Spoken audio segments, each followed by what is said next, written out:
Bayangkan suatu pagi kamu bangun dan mendapati rumah yang selama ini kamu rawat dengan air mata dan doa, telah dijual tanpa sepengetahuanmu. Rumah senilai 15 miliar rupiah, hasil kerja keras puluhan tahun bersama almarhum suami, kini berpindah tangan begitu saja.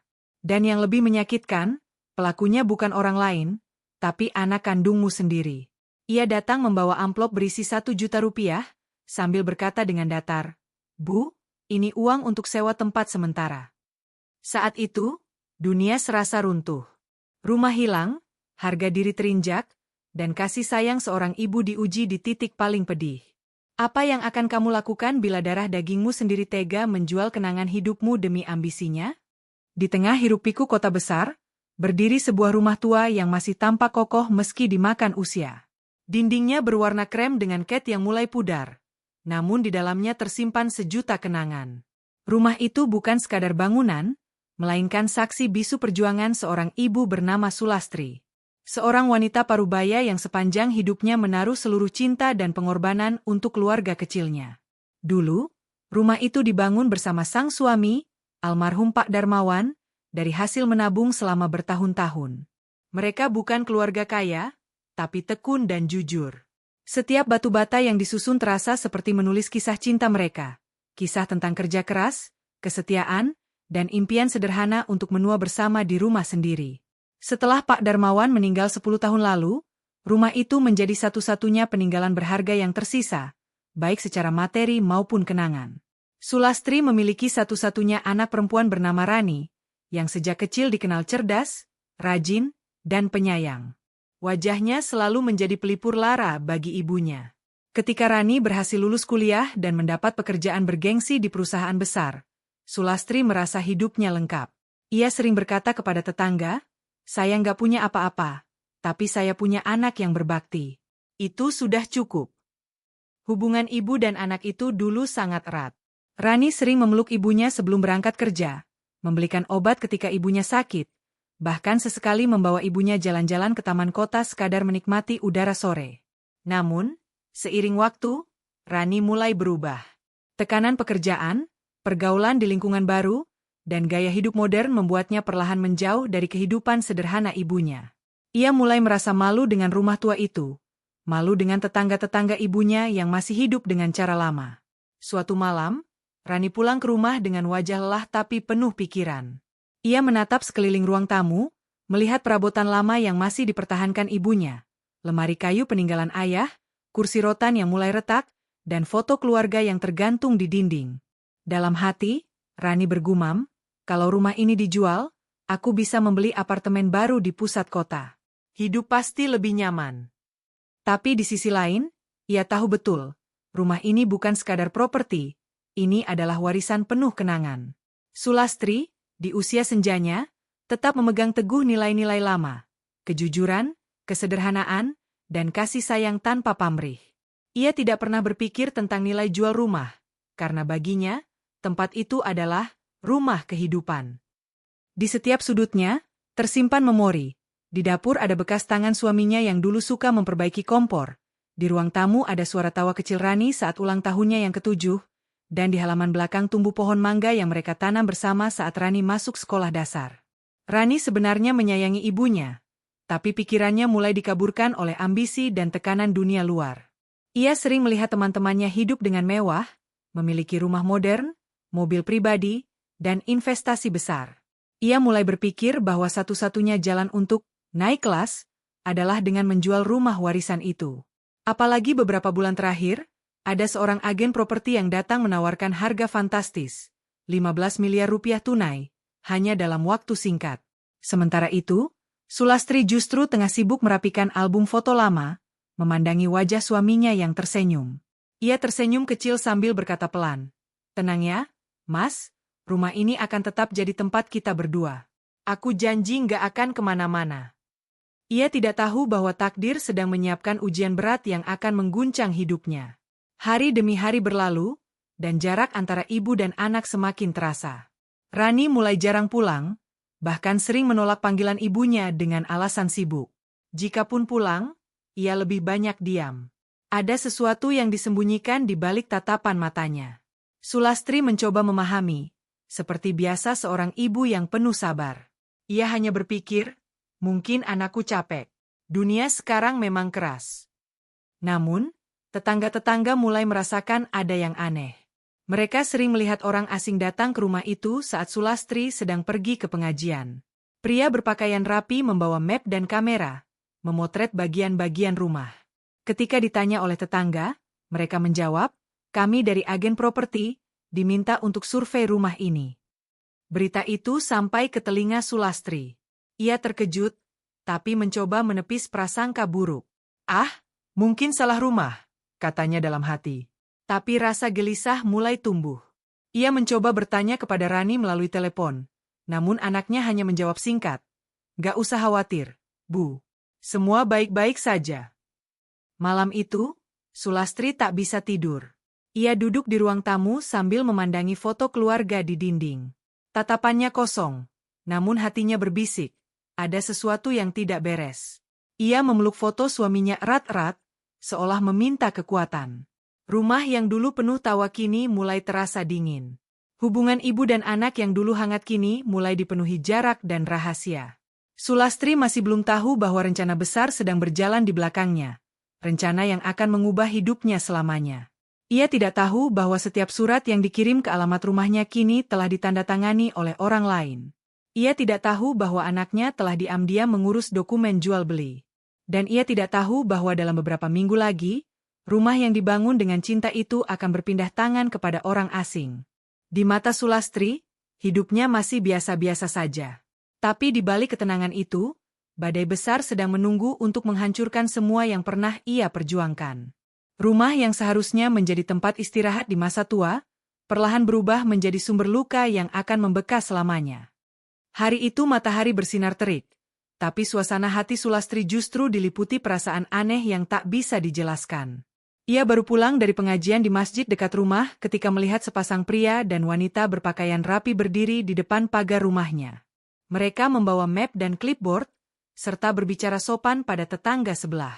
Saat pandangan mereka bertemu, salah satu dari mereka tersenyum dan berkata, "Permisi, Bu. Kami hanya ingin mengecek kondisi bangunan ini."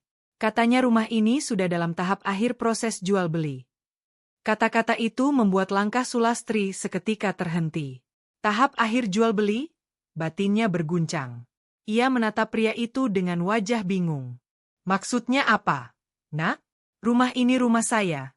Tidak dijual," jawabnya gugup. Pria itu terlihat terkejut. "Oh, maaf, Bu. Kami hanya mengikuti instruksi pembeli dan agen properti."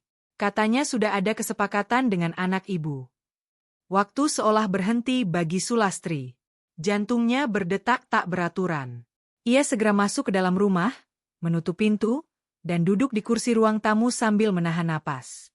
Tangannya bergetar ketika ia mencoba menelepon Rani. Tapi telepon itu tidak diangkat. Ia mencoba lagi dan lagi, hingga akhirnya terdengar nada sambung yang berubah menjadi pesan suara. "Nomor yang Anda tuju sedang tidak aktif." Sulastri mulai panik. Ia menatap sekeliling rumahnya, setiap sudut yang mengandung kenangan kini terasa seperti akan direnggut paksa. Ia merogoh tasnya, mencari surat-surat penting yang disimpan dalam lemari kayu tua di kamar. Ketika membuka laci, hatinya nyaris berhenti berdetak. Sertifikat rumah itu sudah tidak ada. Sulastri menutup mulutnya dengan tangan, menahan tangis yang hampir pecah. Ia ingat betul, sertifikat itu dulu disimpannya dengan hati-hati, dibungkus plastik dan diletakkan di antara dokumen penting milik suaminya. Hanya Rani yang tahu di mana letaknya. Saat itu, kesadaran mulai merayap dalam benaknya. Jangan-jangan Rani yang mengambilnya. Sore itu, Rani akhirnya datang. Dengan pakaian rapi dan wajah yang tampak tenang, ia bahkan sempat tersenyum kecil sebelum masuk rumah.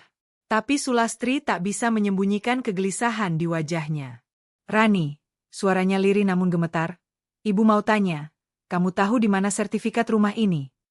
Rani terdiam sejenak, lalu duduk. Ia menarik napas panjang sebelum menjawab. "Iya, Bu.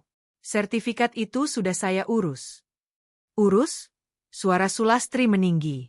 "Kamu urus buat apa?" Rani menunduk, lalu menjawab pelan tapi tegas, "Rumah ini sudah saya jual, Bu." Dunia seolah berhenti berputar. Kata-kata itu menggema di kepala Sulastri seperti petir yang menghantam jantungnya. Kamu jual? Tanpa bilang ibu dulu? Rani mencoba menenangkan. Bu, dengarkan dulu. Harga rumah ini tinggi banget. 15 miliar rupiah. Uang sebanyak itu bisa bikin hidup ibu lebih enak. Saya juga bisa bantu bayar utang, beli rumah baru, atau bahkan investasi. Semua ini untuk kebaikan kita, Bu. Namun bagi Sulastri, itu bukan tentang uang. Ia menatap anaknya dengan mata basah. Kebaikan apa, Rani? Rumah ini bukan sekadar bangunan. Ini kenangan ibu sama ayahmu. Ini tempat kamu lahir, tempat kita dulu bahagia. Rani mencoba menjawab, tapi ibunya memotong. Kamu jual tanpa izin ibu. Kamu rampas satu-satunya harta yang tersisa dari ayahmu. Hening. Hanya terdengar suara jam dinding yang berdetak pelan. Rani menunduk. Wajahnya tak berani menatap ibunya. Dalam pikirannya, ia merasa tindakannya benar. Ia ingin kehidupan yang lebih baik. Tapi di hadapan ibunya, ia mulai merasa kecil, seolah semua alasannya tak berarti. Keesokan harinya, orang-orang mulai berdatangan. Beberapa pekerja dan agen properti datang membawa dokumen, meterai, dan kamera untuk dokumentasi. Sulastri hanya bisa berdiri di teras rumah, melihat mereka masuk dan mengukur ruangan satu persatu. Ia ingin berteriak, tapi suaranya tak keluar. Ia hanya bisa menangis dalam diam. Tetangga-tetangga mulai berbisik, sebagian menatap iba, sebagian lain terkejut. Kasihan Bu Sulastri, anaknya kok bisa begitu ya? Bisik mereka. Tapi tak ada yang berani mencampuri urusan keluarga itu. Seminggu kemudian, proses penjualan selesai. Rumah itu resmi berpindah tangan. Rani menyerahkan seluruh berkas, dan pembeli mentransfer uang senilai 15 miliar rupiah ke rekeningnya.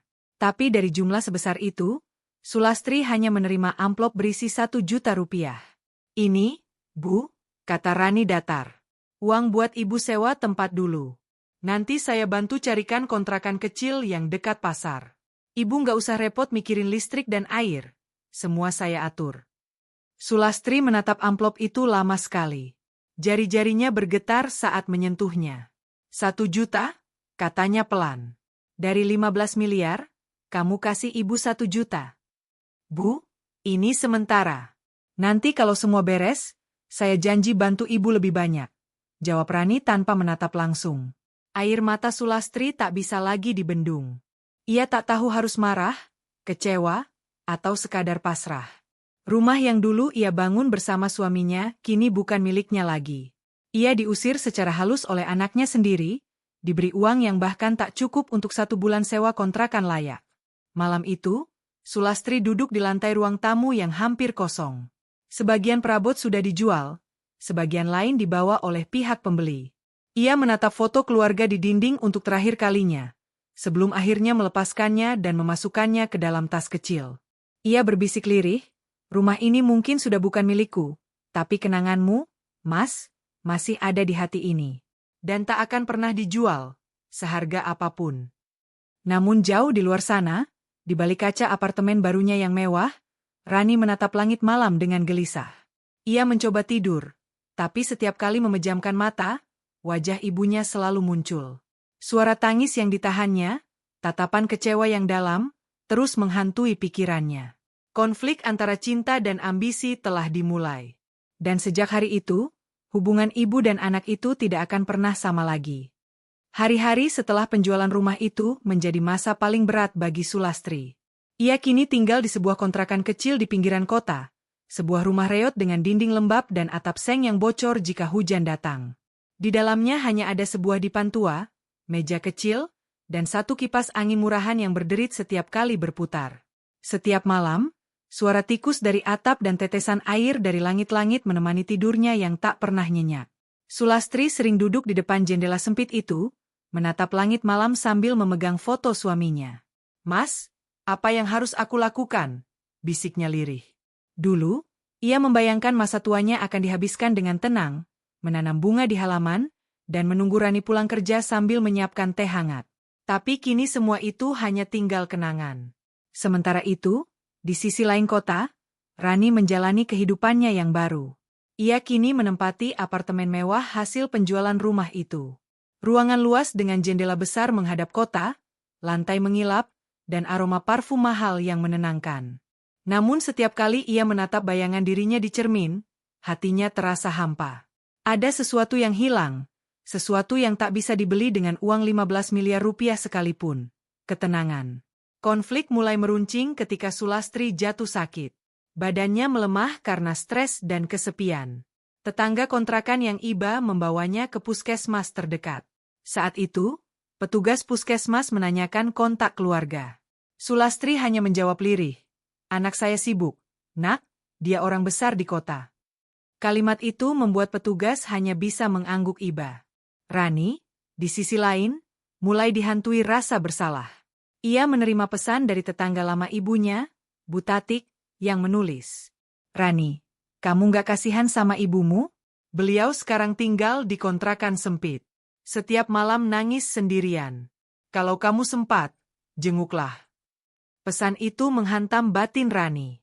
Tapi gengsinya menahan langkahnya untuk segera menemui sang ibu. Ia menenangkan diri dengan alasan, semua ini demi masa depan. Ibu nanti juga akan paham. Namun malam demi malam, bayangan wajah ibunya tak pernah hilang dari pikirannya. Sementara itu, kabar tentang penjualan rumah Sulastri mulai menyebar ke telinga keluarga besar. Adik almarhum suaminya, Pak Rudi, datang menemui Sulastri di kontrakannya. Dengan nada pelan tapi tegas, ia bertanya, "Mbak, benar Rani jual rumah peninggalan Mas Darmawan tanpa izin?"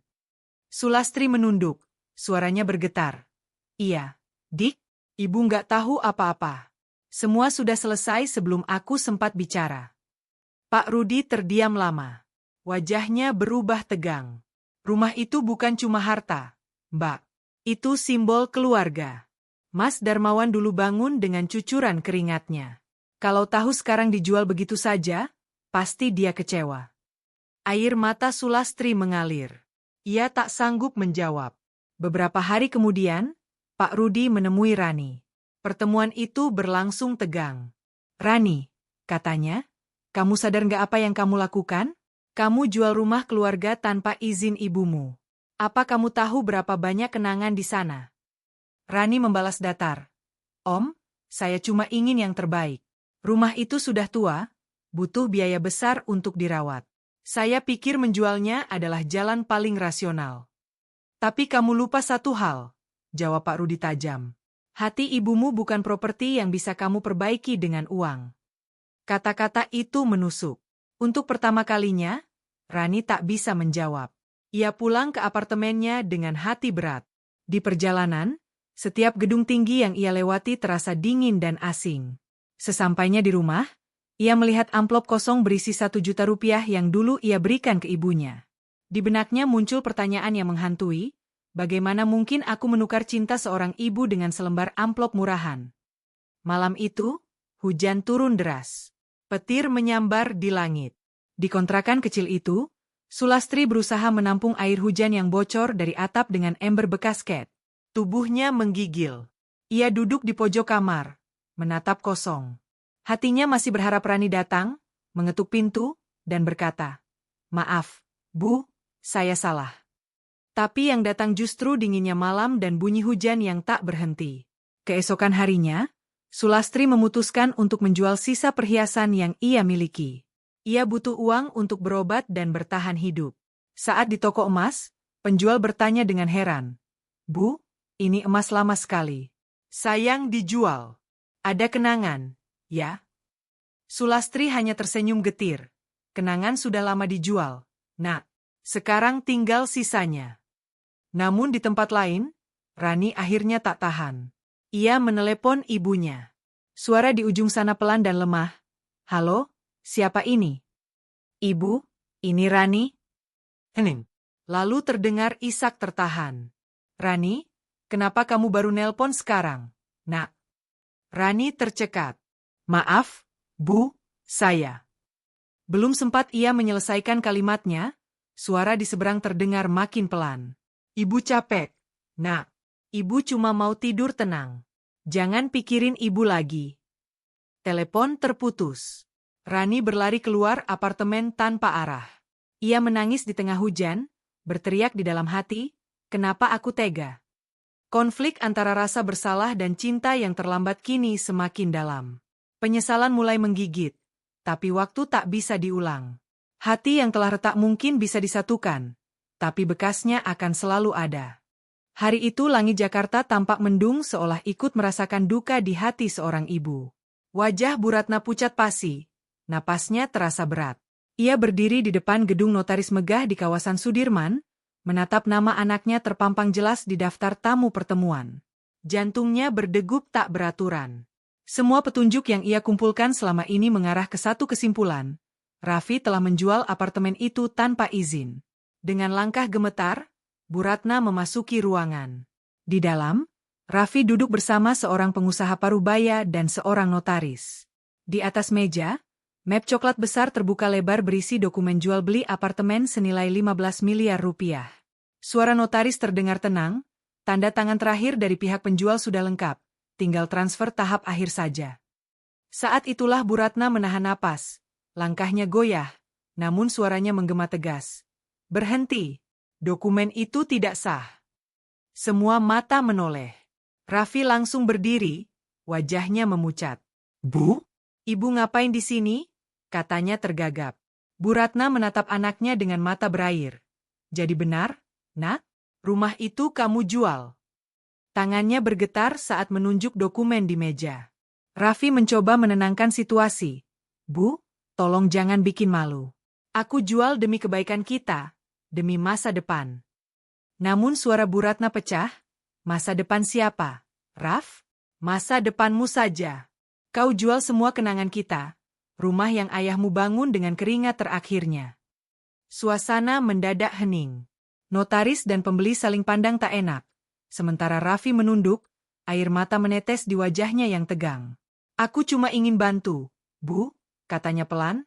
"Aku lelah hidup pas-pasan. Dengan uang ini, aku bisa mulai bisnis, dan ibu bisa tenang di rumah baru." Namun Bu Ratna menatapnya tajam. "Rumah baru? Di mana, Raf?" "Di tempat kumuh yang kau sewa dengan uang 1 juta itu." Kata-kata itu menampar keras. Raffi terpaku, tak mampu menjawab. Setetes air mata jatuh di pipi ibunya. "Nak," lanjut Bu Ratna dengan suara bergetar, "aku tidak pernah marah kalau kamu ingin sukses.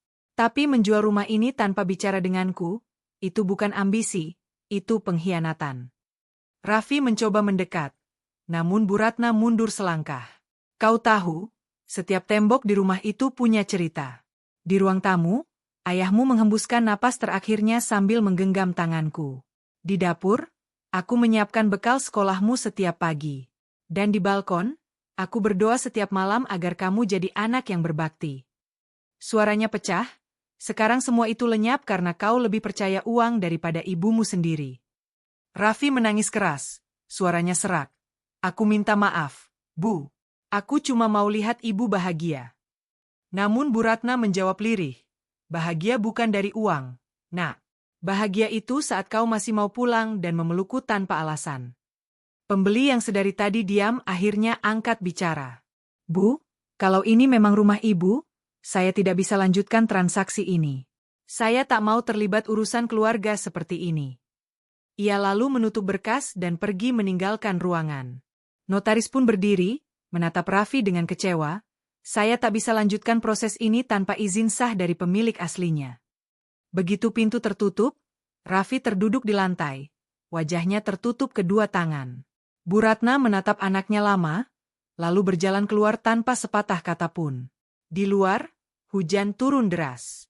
Ia berdiri di bawahnya tanpa payung, membiarkan air membasahi wajahnya yang basah oleh air mata. Dalam hatinya, ada dua perasaan bertarung, marah dan kasih. Beberapa hari berlalu setelah kejadian di kantor notaris itu, dan suasana rumah kontrakan kecil yang kini ditempati Bu Ratna terasa begitu hampa. Dindingnya lembab, catnya mengelupas, dan atapnya bocor ketika hujan turun. Tapi yang paling bocor sebenarnya bukan atap itu, melainkan hati seorang ibu yang masih berusaha menambal luka akibat perbuatan anaknya sendiri. Setiap pagi, Bu Ratna duduk di teras mungilnya sambil memandangi jalan kecil di depan rumah. Ia memegang cangkir teh yang mulai dingin, Dan di sampingnya ada foto Raffi kecil sedang tersenyum sambil memegang piala lomba di sekolah. Kau dulu anak yang paling bangga aku ceritakan ke siapapun. Nak, gumamnya lirih. Kini, kebanggaan itu berubah menjadi rasa hampa yang sulit diungkapkan. Raffi sendiri sejak kejadian itu menghilang. Nomornya sulit dihubungi, dan ia tidak pernah kembali ke rumah. Hingga suatu malam, ketika Bu Ratna baru selesai sholat Isya, terdengar suara pintu diketuk perlahan. Suara itu terdengar ragu, seperti seseorang yang takut ditolak. Bu Ratna membuka pintu, dan di hadapannya berdiri Raffi, wajahnya kusut, matanya sembab, tubuhnya tampak kurus dan lusuh. Ibu, suaranya nyaris tak terdengar. Bu Ratna terdiam. Ada bagian dalam dirinya yang ingin memeluk anak itu, tapi ada pula bagian lain yang masih membeku oleh luka dan kecewa. Ia hanya menatapnya lama tanpa sepatah kata. Raffi menunduk, lalu berkata lirih, "Aku salah, Bu. Sangat salah. Aku pikir uang bisa memperbaiki hidup kita, tapi ternyata uang itu malah menghancurkan segalanya. Pembeli itu melapor, Bu, transaksi dibatalkan, dan aku kena tuntutan balik. Aku rugi, dan aku juga kehilangan kepercayaan orang-orang." Bu Ratna masih diam. Tapi ketika Raffi berlutut di depan kakinya dan menangis, air mata itu akhirnya menular. "Bu, aku cuma mau minta maaf. Aku tahu aku nggak pantas lagi dipanggil anak. Tapi biarkan aku menebus kesalahanku. Biarkan aku bantu ibu meski aku mulai dari nol." Tangisan itu akhirnya meruntuhkan tembok beku di hati Bu Ratna. Ia menatap anaknya, lalu perlahan berjongkok dan menyentuh bahu Raffi. "Nak," katanya lirih, "aku sudah kehilangan rumah, tapi jangan buat aku kehilangan kamu juga." Kalimat itu membuat Raffi memeluk ibunya erat, seolah takut kehilangan untuk kedua kalinya. Beberapa hari kemudian, mereka mulai mencoba menata hidup baru. Raffi mencari pekerjaan serabutan, sementara Bu Ratna membuka usaha kecil menjual nasi uduk di depan rumah kontrakan. Setiap pagi, Raffi membantu ibunya menyiapkan dagangan, sesuatu yang tak pernah ia lakukan dulu. Ia mulai belajar bahwa kebahagiaan bukan tentang berapa besar uang yang dimiliki, tapi tentang berapa tulus hati yang mau tetap bersama meski dalam keadaan susah. Namun, meski hubungan mereka mulai membaik, rasa kehilangan itu masih membayangi. Bu Ratna kadang masih terbangun tengah malam, memimpikan apartemen lamanya, balkon tempat ia menanam bunga, ruang tamu tempat ia menonton sinetron bersama almarhum suami, dan dapur tempat ia tertawa bersama Raffi kecil. Semua itu kini tinggal kenangan. Suatu sore, Raffi datang membawa sekotak kecil. "Bu, aku simpan ini dari apartemen sebelum dijual," katanya sambil menyerahkan kotak itu. Di dalamnya ada kunci apartemen lama dan selembar foto keluarga bertiga, dirinya, Bu Ratna, dan almarhum ayahnya. Air mata Bu Ratna mengalir deras saat melihatnya. Ia menggenggam kunci itu erat, seolah sedang memegang kembali sebagian dari masa lalu yang sempat hilang. Raffi tersenyum lirih. "Aku janji, Bu. Suatu hari nanti aku bakal beli rumah yang lebih baik dari ini. Bukan untuk pamer, tapi biar ibu bisa punya tempat yang layak, dan aku bisa tebus semua kesalahan itu." Bu Ratna mengusap kepala anaknya dengan lembut. "Nak, rumah bukan soal besar atau megahnya bangunan, tapi soal siapa yang tinggal di dalamnya. Kalau kamu sudah berubah jadi anak yang berbakti, maka dimanapun kita tinggal, di sanalah rumah sebenarnya." Hujan kembali turun sore itu, sama seperti hari mereka bertengkar di kantor notaris. Tapi kali ini berbeda. Air hujan itu bukan lagi simbol kehilangan, melainkan simbol pembersihan luka. Raffi berdiri di bawah hujan sambil membantu ibunya menutup warung kecilnya, dan Bu Ratna tersenyum untuk pertama kalinya setelah sekian lama. Mereka memang tidak lagi punya apartemen mewah, tapi mereka punya sesuatu yang jauh lebih berharga, kesempatan kedua untuk memperbaiki cinta yang sempat retak. Dan di tengah guyuran hujan itu, ibu dan anak itu tahu, kadang kehilangan segalanya adalah satu-satunya cara untuk menemukan makna sebenarnya dari rumah dan keluarga. Beberapa bulan berlalu sejak hari hujan yang mempertemukan kembali Bu Ratna dan Raffi. Perlahan tapi pasti, kehidupan mereka mulai menemukan ritmenya yang baru.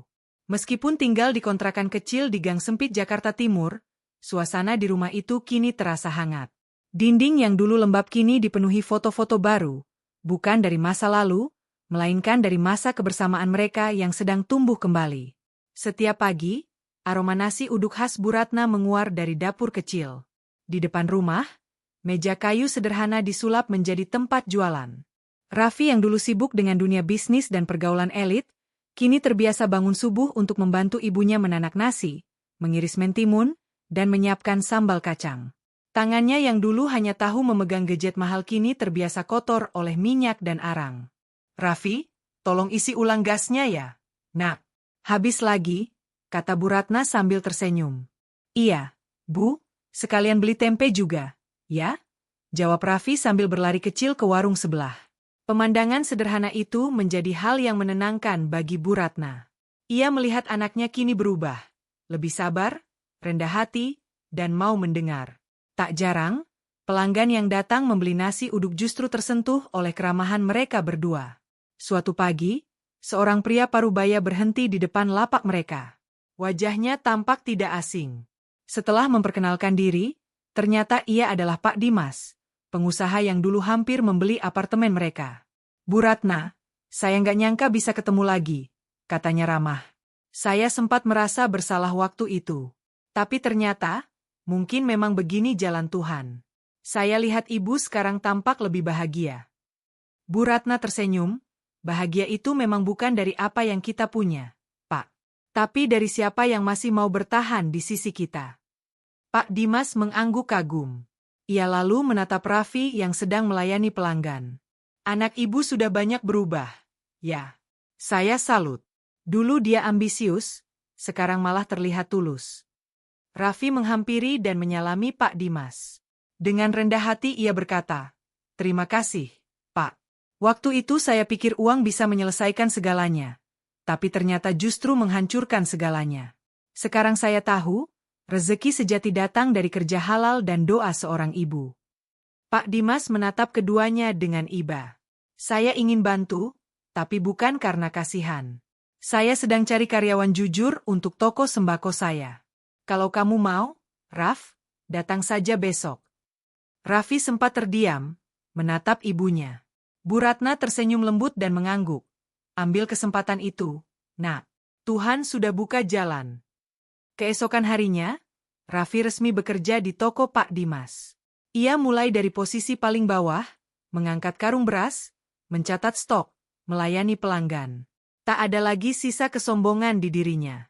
Ia bekerja dengan hati, dan setiap kali merasa lelah, ia teringat wajah ibunya yang setia menunggu di rumah sambil menyiapkan makan siang. Waktu berlalu, 3 bulan kemudian Raffi dipercaya mengelola keuangan toko. Kejujurannya membuat Pak Dimas semakin yakin, hingga suatu sore ia berkata, "Raffi, saya mau buka cabang baru di Depok. Saya butuh orang yang bisa dipercaya. Kamu mau bantu saya jalankan?" Mata Raffi berkaca-kaca.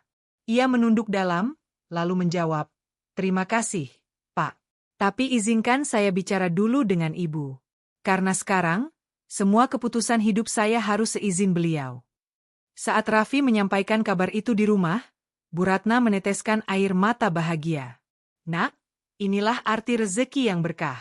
Bukan datang dari tipu daya, tapi dari kerja keras dan kejujuran." Malam itu, mereka makan bersama dengan wajah penuh syukur. Di luar, suara anak-anak bermain di gang terdengar riuh, dan aroma masakan dari rumah tetangga mengisi udara. Raffi menatap ibunya sambil berkata pelan, "Bu, aku janji, kalau aku sukses nanti, aku nggak akan beli apartemen megah. Aku cuma mau bangun rumah kecil untuk ibu, dengan taman dan dapur seperti dulu. Rumah yang penuh tawa, bukan air mata." Bu Ratna tersenyum, mengusap kepala anaknya. "Itu rumah yang sebenarnya, Nak. Rumah yang dibangun dari cinta, bukan dari harga." Di dalam hati, Bu Ratna sadar satu hal. Tuhan mungkin mengizinkan kehilangan besar agar mereka berdua belajar tentang arti memiliki. Kini, rumah kontrakan kecil itu bukan lagi tempat singgah yang kumuh, tapi simbol dari perjalanan panjang menuju keikhlasan dan cinta sejati antara ibu dan anak. Dan ketika malam tiba, di bawah cahaya lampu redup, Bu Ratna menatap langit sambil berdoa lirih. "Ya Allah, dulu Kau ambil rumahku agar aku bisa menemukan anakku kembali.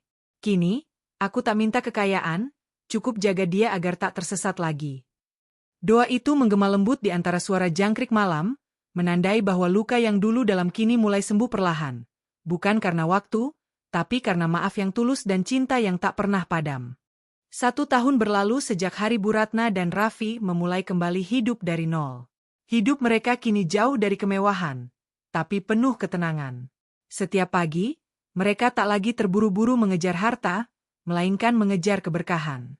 Warung nasi uduk Bu Ratna semakin ramai, sementara Raffi kini menjadi tangan kanan Pak Dimas yang dipercaya mengurus cabang toko di Depok. Setiap kali pulang kerja, Raffi selalu menyempatkan diri membantu ibunya di warung. Kadang ia membungkus pesanan sambil bercanda dengan anak-anak kecil di sekitar gang, sesuatu yang dulu tak pernah ia lakukan. Warga sekitar pun mulai mengenalnya bukan sebagai mantan anak kaya, melainkan anak berbakti yang berubah karena cinta ibunya. Suatu sore, ketika matahari tenggelam di balik atap rumah-rumah kecil, Raffi datang membawa selembar kertas di tangannya. "Bu, lihat ini," katanya dengan senyum haru. Di kertas itu tertulis surat pengajuan KPR rumah sederhana di pinggiran kota. Bukan apartemen mewah, Bu, tapi rumah kecil dengan halaman dan taman bunga. Aku ingin bangun ulang semua yang dulu kita punya, tapi dengan cara yang halal dan benar. Bu Ratna menatap surat itu lama. Air matanya jatuh tanpa bisa ditahan. Ia memeluk anaknya erat.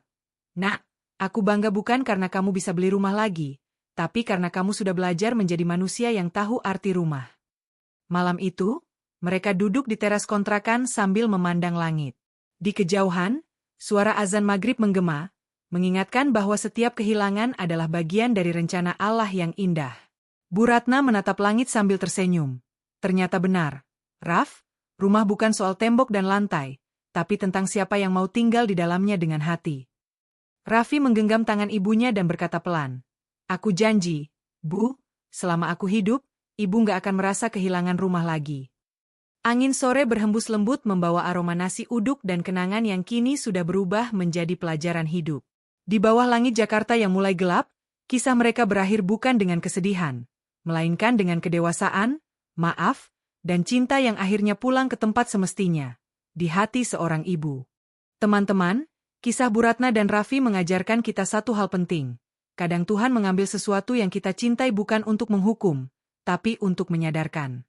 Rumah bisa dijual, harta bisa hilang, tapi kasih seorang ibu tak akan pernah tergantikan. Jangan tunggu kehilangan untuk belajar menghargai orang tua yang selalu berdoa di setiap sujudnya demi kebahagiaan kita. Kalau kisah ini menyentuh hatimu, tulis di kolom komentar dari kota mana kamu menonton dan doakan semoga semua ibu di dunia diberi kesehatan dan kebahagiaan. Jangan lupa like, subscribe, dan nyalakan loncengnya agar kamu nggak ketinggalan kisah menyentuh lainnya di channel Panda City. Sampai jumpa di video selanjutnya. Kisah nyata yang akan kembali menggugah hati dan mengingatkan kita bahwa cinta sejati tak pernah butuh kemewahan, hanya keikhlasan.